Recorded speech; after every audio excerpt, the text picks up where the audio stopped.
tous, il est 19h. Merci de nous être fidèles. Tout de suite le sommaire de votre journal. Grâce à la clairvoyance de Sa Majesté le roi Mohammed VI, plusieurs initiatives royales ont vu le jour en faveur du développement socio-économique et de la jeunesse marocaine. Lancé en janvier dernier par le souverain, le programme intégré de soutien à l'entrepreneuriat en fait partie. Un nouveau cadre incitatif basé sur des dispositifs de garantie et d'accompagnement au profit des jeunes.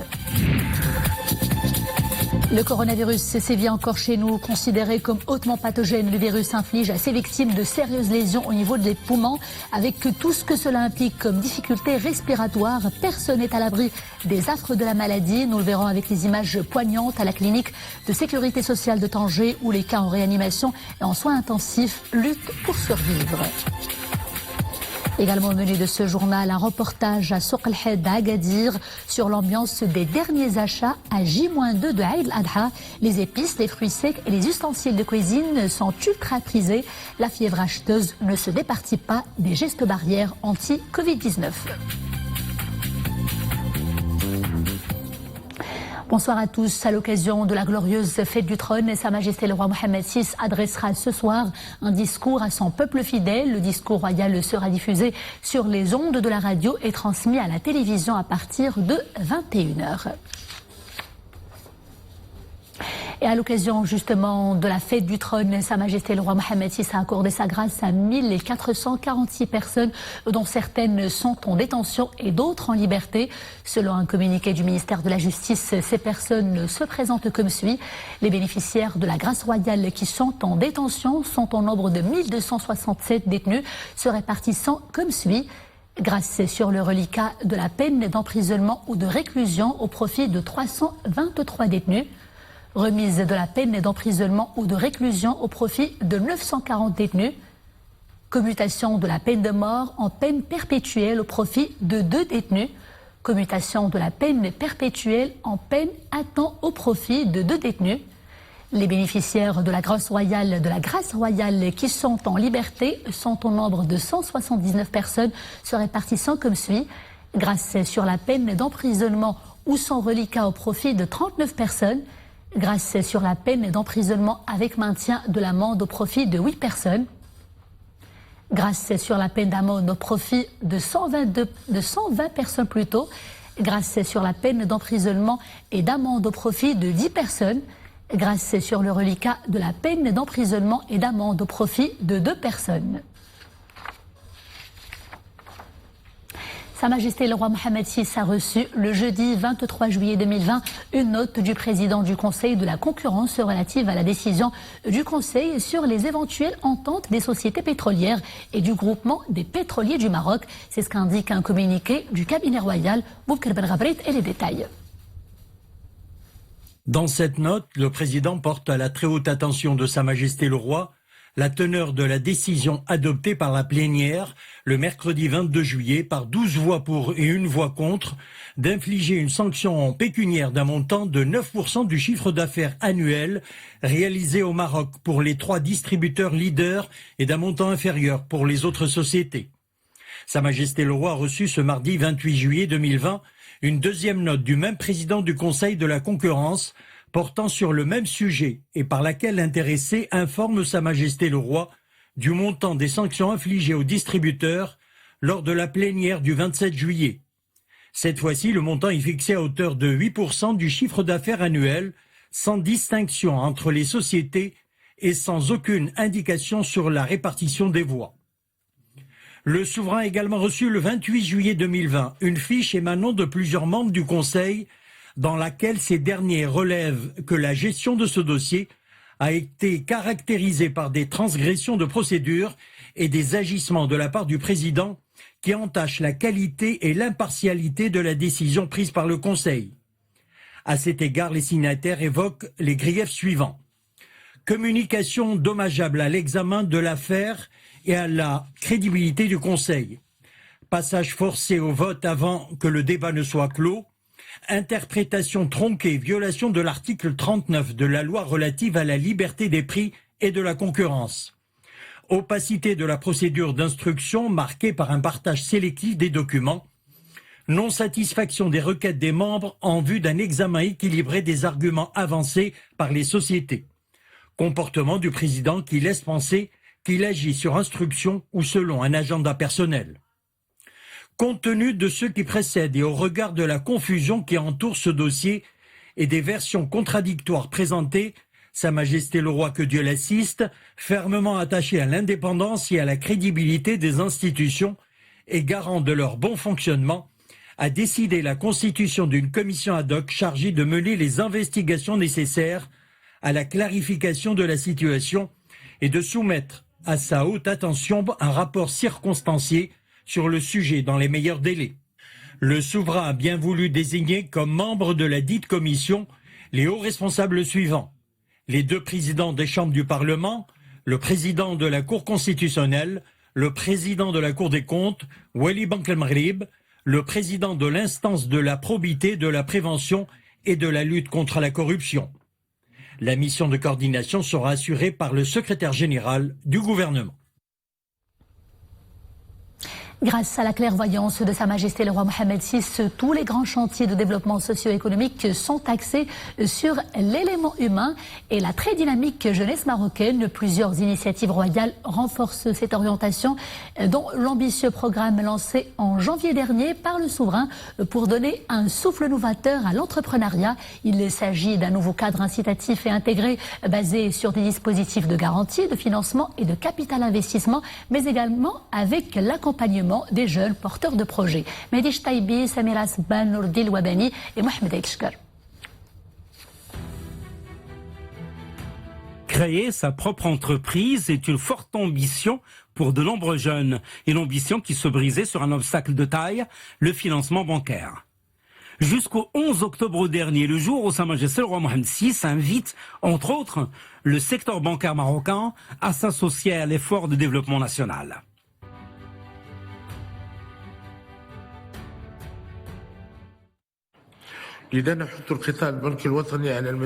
Aussi, exhortons-nous le secteur bancaire national à un engagement plus ferme, à une implication positive, plus vigoureuse dans la dynamique de développement que connaît notre pays. Cet effort doit porter spécifiquement sur le financement de l'investissement et l'appui aux activités productives, pourvoyeuses d'emplois et génératrices de revenus.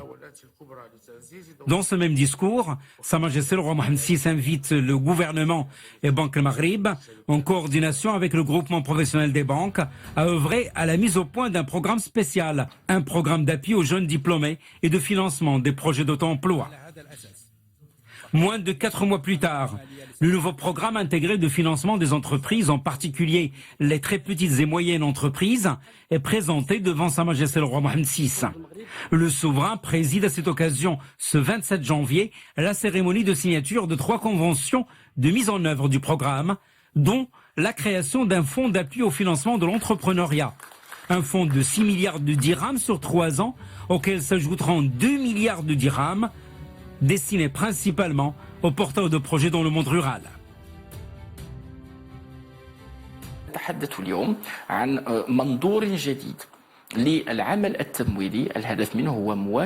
Il s'agit d'une nouvelle vision pour le financement. L'objectif, c'est de hisser les questions de la jeunesse au premier rang des préoccupations et du modèle de développement. Le taux d'intérêt des crédits bancaires est ainsi plafonné à 2% pour les bénéficiaires du programme d'appui et de financement des entreprises, ce qui représente le taux le plus bas jamais appliqué au Maroc. Ce taux est même ramené à 1,75% seulement pour les projets lancés dans le monde rural. Des projets sans garantie, grâce à la garantie apportée par la Caisse centrale de garantie.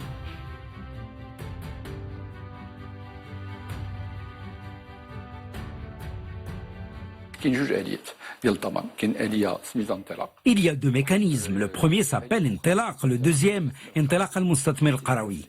Le premier, c'est pour les zones urbaines, le deuxième pour les zones rurales. La garantie est à hauteur de 80% pour le secteur bancaire. Et en l'espace d'un mois et demi, entre janvier et fin mars, nous avons enregistré plus de 5700 prêts bancaires accordés aux entreprises.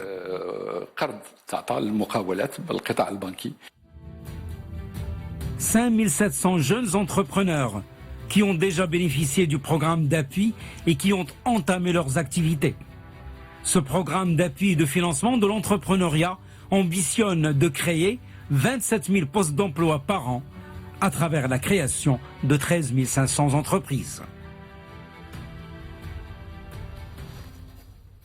Faisons à présent le point sur l'évolution de l'épidémie du coronavirus sur notre sol. Une situation malheureusement en constante dégradation et un triste record pendant ces dernières 24 heures avec 826 nouveaux cas recensés.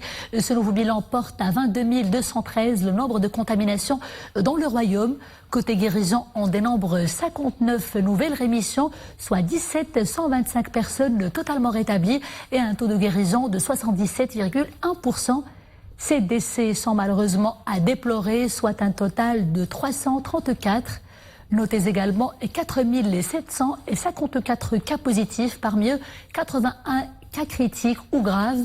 Des chiffres qui donnent le froid dans le dos en raison de cette courbe galopante des cas de contamination, mais également de décès et des cas graves et critiques nécessitant une prise en charge en réanimation. Une situation fortement préoccupante et qui nous interpelle tous et qui nous incite à davantage de vigilance.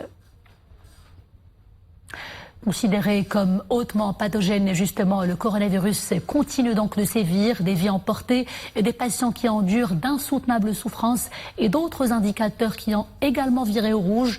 Devant cette situation, nous lisions très préoccupante, nous sommes tous appelés à maintenir la vigilance car personne n'est à l'abri, répétons-le, personne n'est à l'abri des tourments de la maladie. La situation est particulièrement inquiétante dans les unités de réanimation où sont admis les cas les plus compliqués. Des patients dont la respiration est désormais à la merci des appareils médicaux. Le personnel soignant mène jour et nuit une véritable course contre la montre pour leur éviter un funeste dévouement. Ce soir, vous allez suivre des images poignantes tournées par notre équipe à la clinique de la Sécurité sociale de Tanger avec Saïd Najeh et un récit de Nisri El-Hamdaoui. Au chevet de cette patiente de 58 ans, une équipe de soignants s'attelle à réaliser un geste médical délicat à l'aide d'un masque. Admise en réanimation Covid-19, elle souffre d'une insuffisance respiratoire aiguë. Pour la soulager, elle sera mise sous ventilation non invasive. L'état de santé de la patiente nous oblige à lui faire porter ce masque communément appelé le masque d'Helmet. Ce masque va nous aider à lui administrer de l'oxygène. Tout cela pour ne pas arriver à l'étape de ventilation artificielle qui peut entraîner la mort. Cette opération n'est pas du tout facile, car nous ne disposons que d'une seule source d'oxygène.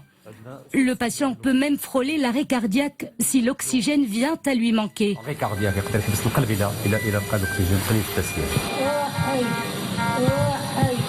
Cette autre dame a 88 ans. Elle gémit de souffrance. Le coronavirus pèse trop lourd sur son corps. Son état de santé est critique. Les médecins ont du mal à la soigner, n'étant pas très coopérative. Le malaise provoqué par le virus y est pour beaucoup. Les soignants se sont battus pour la stabiliser. Le service de réanimation Covid-19 de la clinique de sécurité sociale de Tanger compte 12 patients.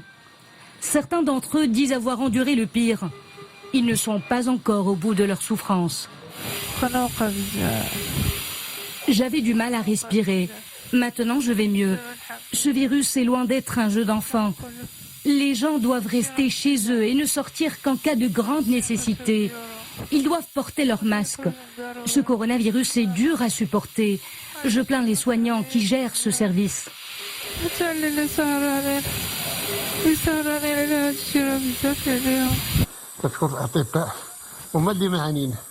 Je remercie tout le staff médical et paramédical. C'est également trop dur pour eux. Si j'ai un conseil à donner aux citoyens, je leur dis « Portez vos masques de protection et respectez la distanciation physique ».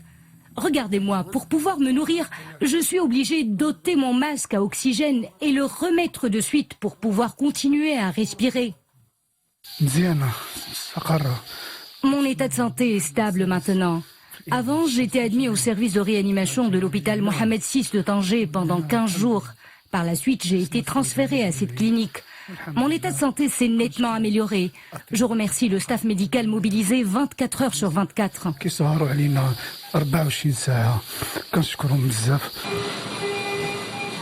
Depuis l'ouverture de ce service de réanimation Covid-19 à la clinique de sécurité sociale de Tanger, 16 patients atteints du coronavirus ont été admis dans un état grave.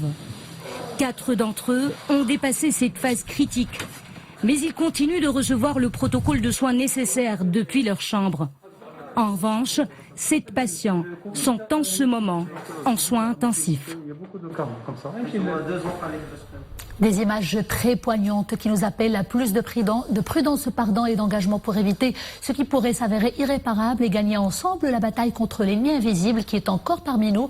Pour mieux lutter justement contre le coronavirus, c'est bien une équipe de chercheurs de l'université Hassan II de Casablanca se penche actuellement sur l'étude de la charge virale Covid-19. Qu'en savent-ils jusqu'ici? Réponse avec Mustafa Ouda et Sarah Katir. Laboratoire de biologie moléculaire de l'université Hassan II à Casablanca et des recherches sur la charge virale de la Covid-19. Le virus qui entraîne un syndrome respiratoire aigu sévère, hautement infectieux chez les patients, peut être aussi asymptomatique chez certaines personnes. Et tout ça, ça peut être dû à le fait que chez ces personnes-là qui sont asymptomatiques, elles peuvent avoir le virus, elles peuvent avoir une charge qui est importante, mais le virus, il n'arrive pas à trouver son récepteur adapté. Et donc, il reste juste accroché. La personne, il peut le transmettre, mais elle ne développe pas la maladie. Donc c'est ce qui donne que cette maladie elle devient de plus en plus grave et elle se divulgue de manière très dangereuse. La recherche se mobilise donc pour accélérer la production d'informations sur ce virus, sur la maladie qu'il provoque ainsi que sur les moyens de prévention, dont le masque. Le port de masque, donc on va parler donc des gestes barrières, le port de masque est normalement est obligatoire, pas seulement indispensable, obligatoire. Justement, vis-à-vis de ces personnes qui ne montrent aucun symptôme, mais qui portent la charge virale, qui la transmettent. Donc, bien que je peux être donc malade, mais ne présenter aucun symptôme et transmettre la maladie. Selon l'OMS, le port de masque réduit la probabilité d'être contaminé par le coronavirus de 85% en cas de rencontre avec une personne infectée. Alors portons nos masques et faisons-le correctement pour une meilleure protection. Que seront nos plats incontournables sans les épices à J-2 de Eid al-Adha? Ces produits sont également très convoités par les ménages. On se les arrache dans les marchés locaux. C'est le cas à Souk al-Had d'Agadir. L'affluence y est visible et avec elle le respect des mesures barrières. C'est un reportage de Hijib Tamek sur un récit de Mounia Marouche. Sur ce marché d'Agadir, l'ambiance festive de l'Eid commence à se faire ressentir. Les ustensiles de cuisine comme les couteaux, les grillades et les tagines ont pris leur pouvoir sur les étals. Sans oublier bien évidemment les fameuses épices et les fruits secs qui ont retrouvé leurs heures de gloire pendant cette période de la fête du sacrifice. Il y a une forte demande pour les raisins secs, les abricots, les amandes et même les épices comme le safran, des ingrédients qui servent à la préparation des plats de l'Eid comme le mrouzia et d'autres. Heureusement, nos clients sont nombreux et nos produits trouvent preneurs. Et pour faire respecter les mesures barrières, les autorités locales font de la sensibilisation. Un véritable travail de terrain où elles sont intraitables lorsqu'il s'agit du port du masque. Je suis là pour acheter des épices et là je constate que tout le monde porte son masque et respecte approximativement la distanciation physique. Franchement, c'est rassurant. Les préparatifs pour l'Eid s'annoncent bien, le choix est disponible. Il ne reste qu'à faire preuve de responsabilité et de prudence pour que la fête rime avec joie et sécurité sanitaire. Bank al-Maghrib émet une pièce commémorative en argent d'une valeur faciale de 250 dirhams à l'occasion du 21e anniversaire de l'intronisation de Sa Majesté le roi Mohammed VI. La mise en vente de cette pièce est prévue à compter du 3 courant. Elle sera disponible dans les guichets de Bank al-Maghrib et à la boutique de son musée également. Fin de ce journal. Merci d'avoir été des nôtres. À demain toujours avec grand plaisir. D'ici là, portez-vous bien.